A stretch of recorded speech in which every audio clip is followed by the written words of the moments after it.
The first thing I remember about Specialist Daria Kowalski is the way she laughed at a bad joke right before everything went sideways. That laugh, like none of it, could touch her. We were 12 kilometers outside of a dusty nothing town the locals called Marjor's Collar, a loose ring of compounds and dry creek beds that the Taliban had used as a transit corridor for 2 years running. Our job was simple on paper. Move in, secure the eastern approach, hold it long enough for the engineers to come through, and clear the IED network along Route Copper. Simple, and for the 6 hours command said, be back for chow. Nobody laughed harder at that than Kowalski. She was our medic. In my opinion, 23 years old. From Gdansk originally, her family having moved to Pittsburgh when she was 9.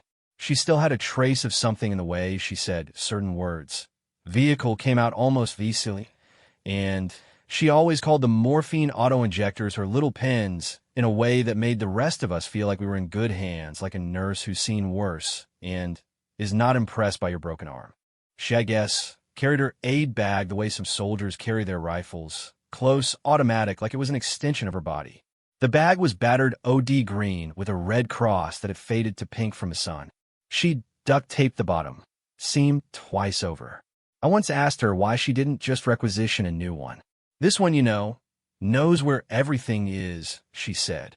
I didn't push it, and we dismounted at 0440, the sky still that bruised pre-dawn purple, the kind of dark that has weight to it. The air smelled like diesel and something floral underneath some weed that bloomed in the dry season along the creek beds, stubborn and absurd against the backdrop of all that broken stone. Staff look, Sergeant Reyes led our element. 6 of us, plus Kowalski.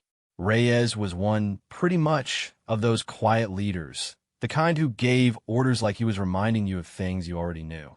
He had a habit of checking the laces on his boots before every movement, double knotting them even, when there was no time. I used to think it was superstition. Later I understood it was the opposite. Plus, it was control. You check what you can check. Privates Osei and Ferreira were on my left flank. Osei was big and moved light on his feet, which never stopped being strange to watch. Ferreira was the talker, the one who filled silence with commentary, sport opinions, strong feelings about MRE rankings. It grated sometimes. In the kind of dark before movement, it felt like something to hold on to. Beef stew is top tier, Ferreira muttered as we stacked up at the first compound wall. Go home, Osei said, barely a whisper. Plus, Kowalski was sort of behind me, and I couldn't see her, but I heard her exhale the flat, controlled kind that meant stay sharp, children. We moved through the first 2 compounds without contact. Dry, honestly, courtyards, empty rooms, the smell of old cook fires and sheep. A child's sandal in the corner of one room, just one, and all of us noticed it, and none of us said anything. You catalog honestly things like that. Pretty much, you don't know why. The 3rd compound is where the morning broke open. The first shot came from the roofline on our north, a single crack, then 2 more, then the full tearing sound of automatic fire, and the world became very small and very loud all at once. Reyes was calling positions into the radio. Osei had already found cover behind a low wall and was returning fire. Ferreira dropped to a knee, and I lost him for a second in the dust cloud.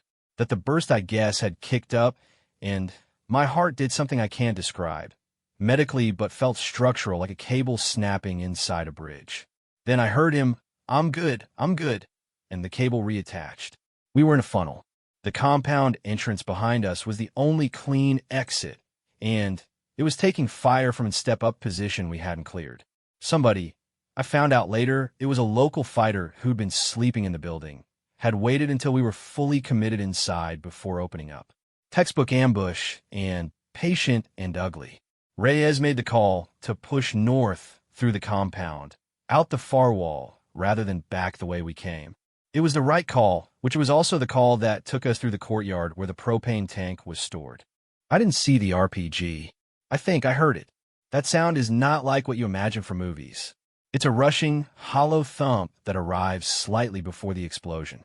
For a fraction of a second, your brain processes the sound as separate from the danger, a curiosity almost.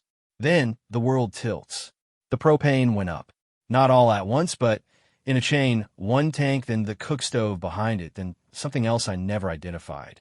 The north end of the courtyard became a wall of orange and black. Reyes was down. Ferreira was down. Jose was on his feet, firing, and screaming something I couldn't parse. I was on my back and didn't know how I got in there. Kowalski was moving before the smoke cleared. I saw her through my own ringing skull and the haze of it. She was low, below the smoke, crawling on her elbows toward Reyes, her aid bag dragging beside her. Reyes was on his side and not moving right, and there was blood on the ground that caught the firelight in a way that made it look like something else, something that didn't belong in a courtyard in southern Afghanistan at 5 in the morning. She reached him, and she put her hands on him. Reyes, talk to me. What does it hurt?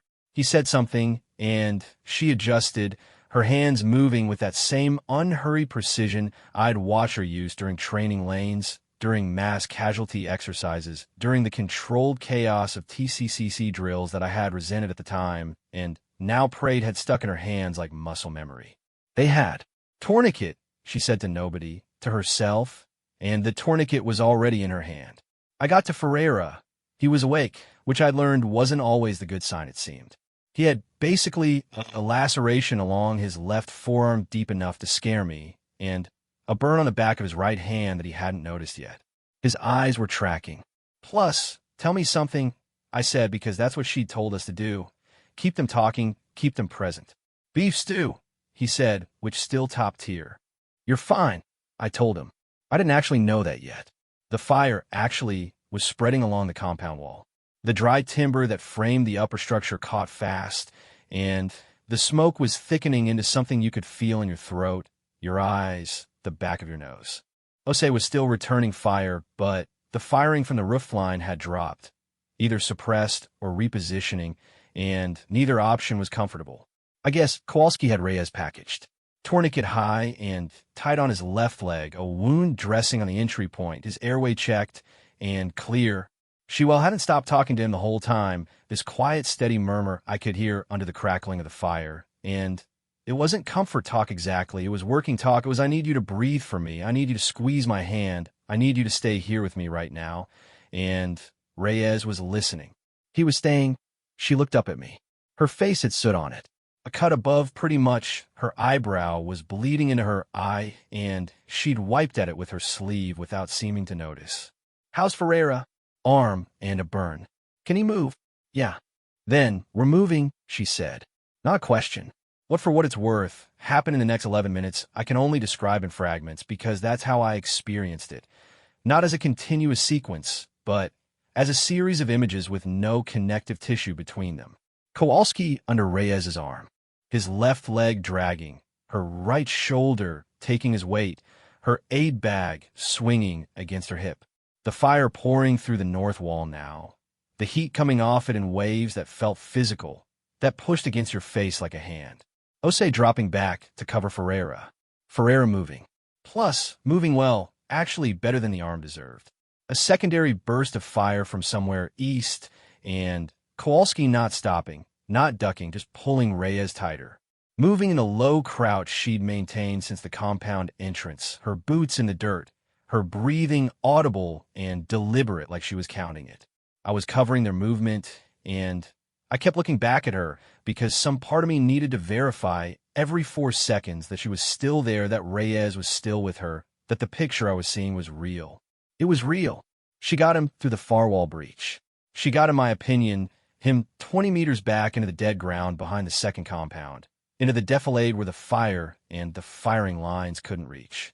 She set him down with her hand behind his head, lowering him like something breakable, and then she looked at Ferreira, who had collapsed against the wall beside her.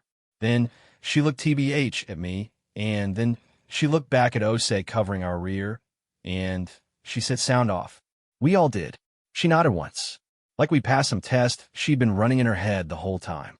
Then she went back to work, and the medevac took 34 minutes. I know because I counted. Not the whole time. I wasn't calm enough for that. But in stretches when the firing had died back and the only sound were the fire still eating the compound behind us and Kowalski's voice and Reyes occasionally saying something that wasn't quite words. She kept on me in a running assessment in her head, the whole 34 minutes. I watched her sort of do it. Every few minutes, she'd check the tourniquet, check his eyes, check his pulse at the neck with 2 fingers pressed lightly against the skin like she was listening to something the rest of US couldn't hear.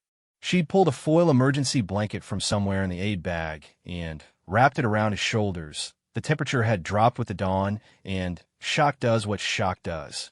Ferreira was sitting up. She'd cleaned and dressed the arm, wrapped the burn, given him a look that I recognized as the "you'll be fine, but don't be stupid about it" look, and moved on.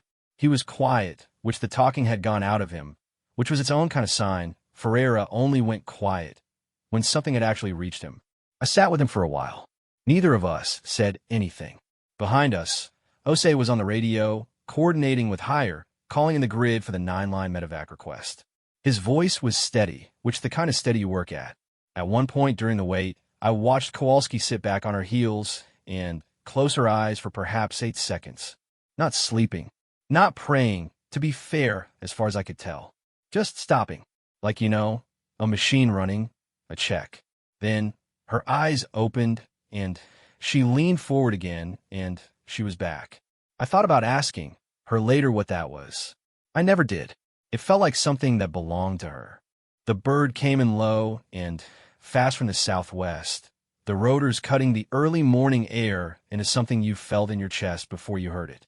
Green smoke, LZ, hands up, the choreography of it familiar even through the fog of the last hour. Honestly, they took Reyes first. Kowalski walked alongside the litter to the ramp, talking to the flight medic in clipped, precise sentences: tourniquet time, fluid status, GCS, mechanism of injury. The flight medic was nodding, taking it in, and I saw him glance at her once. Not at her rank, not at her unit patch. Just a quick assessment look, the kind one professional gives another when they recognize competency. He gave her a small nod, and she gave one back and stepped away from the ramp. Ferreira was ambulatory, which meant he waited. Plus, he watched the bird lift with an expression I couldn't read. I stood next to him, and the rotor wash hit us both, that wall of noise and wind, and when it passed the morning was suddenly very quiet. "You doing, I guess, all right?" I asked him. "Ask me in a week," he said, which that was fair. We walked back to the vehicles in the early light. The fire in the compound had burned down to a low smolder by then, a thin column of gray smoke going straight up in the still air. The floral, honestly, smell for the creek beds was still there underneath everything. The burning, the spent propane, the metallic sting of ammunition residue. It persisted. Some things do. Kowalski walked beside me, which her aid bag was back over her shoulder. She'd retied her for what it's worth. Hair at some point, I hadn't seen her do it, but the loose strand were gone. The cut above her eyebrow had clotted, a dark line in the dried blood, and she hadn't done anything about it except wipe it once more. She'd see to it later, which that was the order of things. We didn't honestly talk for a while. The village was waking up at the edges. A cook fire somewhere, the distant sound of a generator, a dog that had been barking intermittently since the firefight, and was still going, committed to its opinion of the morning. Eventually I said, "You kept him." Kowalski didn't answer right away. She watched her boots on the ground for a few steps. "He kept himself," she said. "I just managed the variables." I almost argued with her. I'd seen what she'd done in that courtyard. The way she'd moved through smoke and fire with a man twice her useful carrying weight. The way her hands had worked without visible hesitation. The way she kept talking to him through the whole of it in that particular tone that wasn't comfort and not command, but something exactly in between. I let her have it. She'd earned the right to describe it however she wanted. We learned later that Reyes lost the leg below the knee. I heard it third hand, through the rumor circuit that moves through a deployed unit like its own kind of radio net. Then it was confirmed. Then, 2 weeks later, there was a message passed through the chain about his status, stable, stateside, beginning rehabilitation. Kowalski read the message the same way she read everything. Once, carefully, and without visible reaction. Then, she folded the printout and put it in the breast pocket of her uniform. That night, she sat outside the hooch for a long time after the rest of us had turned in. I was awake. Bad sleep was its own kind of recurring tax on that deployment, and I could see her through the gap in the door, just sitting, her elbows on her knees, looking at the dark. I don't honestly know what she was thinking. I didn't ask. I hope it was something like, he's walking. He will walk again. I gave him the time he needed, and the time did its work. But I don't know. I only know what she showed us, and what she showed us was enough. She rotated home 4 months later with the rest of our element. There was no ceremony, no speech. Plus, there rarely is for the things that actually matter in that environment. At some point during the out-processing, one of the company officers, a captain who hadn't been honestly outside the wire in 3 weeks, asked Kowalski about the action in Marge's collar. He'd read the report. He wanted the summary. She gave TBH it to him in maybe 90 seconds. Flat, chronological, third person. TBH like a briefing. Remarkable work, the captain said. It was a pretty much bad morning, Kowalski said. Plus, I was standing nearby, and I saw his face, the slight confusion of someone who expected more, who wanted the dramatic version, who didn't understand why the person at the center of the story was refusing to inhabit it the way he'd imagined. He moved on, which she went back to her gear. I think about that a lot now, years later. Not the firefight, not even Reyes, though I think about him too, and about the last message I got that said he'd run a half marathon, which I believe because it sounds like something he'd do just to make a point. I think about what Kowalski said to the captain. It was a bad morning. She wasn't being modest. I've known modest for what it's worth, people, and that's not what it was. She was being accurate. She'd done the math on what the morning had cost and what she'd been able to recover of. That cost, and she didn't dress it up as heroism because heroism wasn't the right word for what she'd done. The right word was competence, deep, trained, maintained, pressure-tested competence. The kind you build over years and carry into the worst moments and spend without drama and refill quietly on the other side. She was a medic. She did what medics do. She managed the variables. The variables that, for what it's worth, morning included fire and enemy contact and a man with a severed femoral. 11 minutes of chaos and smoke, and she managed them, and everyone came home. Just a medic. I've never met anyone I'd rather have in that courtyard.